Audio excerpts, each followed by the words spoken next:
Elle se mit à se déshabiller, bien sûr. Quand elles ne savent plus que faire, elles se déshabillent, et c'est sans doute ce qu'elles ont de mieux à faire. Elle enleva tout, avec une lenteur à agacer un éléphant, sauf les bas, destinés sans doute à porter au comble mon excitation. C'est alors que je vis qu'elle louchait. Ce n'était heureusement pas la première fois que je voyais une femme nue. Je pus donc rester, je savais qu'elle n'exploserait pas. Je lui ai dit que j'avais envie de voir l'autre chambre, parce que je ne l'avais pas encore vue. Et même si je l'avais déjà vue, je lui aurais dit que j'avais envie de la revoir. Vous ne vous déshabillez pas, dit-elle. Oh, vous savez, moi, je ne me déshabille pas très souvent. C'était vrai. Je n'ai jamais été un type à me déshabiller à tout bout de champ. J'enlevais souvent des chaussures quand je me couchais. Je veux dire, quand je me composais à dormir. Et puis des vêtements extérieurs en fonction de la température. Elle fut donc obligée, sous peine de se montrer désobligeante, de se couvrir d'une robe de chambre et de m'accompagner la lampe à la main. Nous passâmes par la cuisine, je ne sais pourquoi. C'était peut-être le chemin le plus direct. Nous aurions pu tout aussi bien passer par le couloir, je m'en rendis compte par la suite, mais nous passâmes par la cuisine. Je regardais la chambre avec horreur. Une telle densité de meubles les dépasse toute imagination. C'est donc que j'ai bien vu quelque part cette chambre. Mais quelle est cette pièce, m'écriai-je? C'est le salon, dit-elle. Je commençai à sortir les meubles par la porte qui donnait sur le couloir. Elle me regarda faire. Elle était triste. Moi, je suppose, car au fond, je n'en sais rien. Elle me demanda ce que je faisais, mais sans s'attendre à une réponse. Je les sortis l'un après l'autre, et même deux à la fois. J'en avais des centaines, grands et petits. Je les empilais dans le couloir, contre le mur du fond. À la fin, ils arrivaient jusque devant la porte.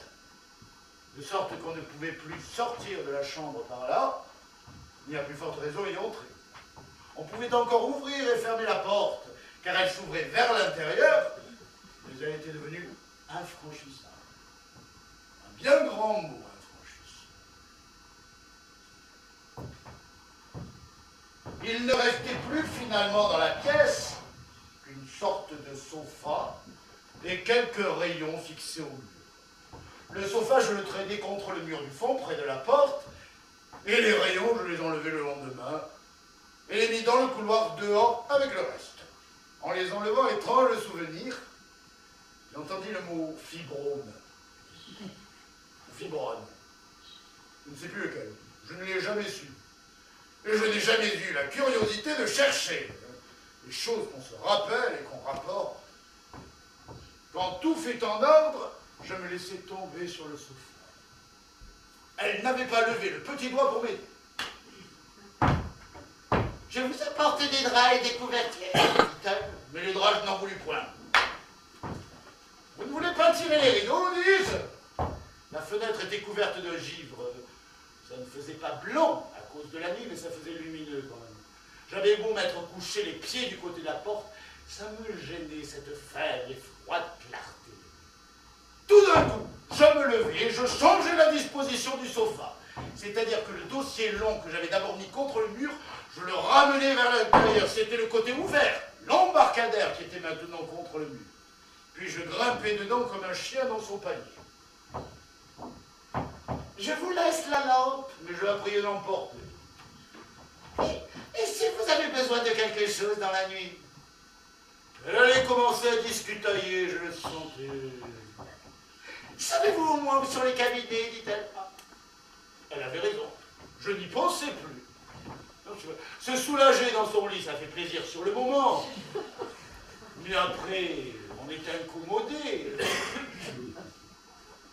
Donnez-moi un vase de nuit, dis-je. J'ai beaucoup aimé, pendant assez longtemps, les mots.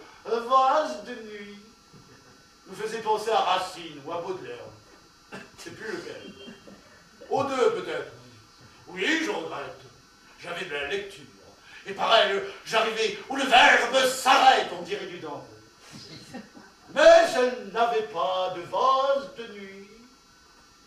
J'ai une sorte de chaise percée, dit-elle. Oui, la grand-mère, assise dessus, raide, fière, périr dans une tombola ou une vente de charité.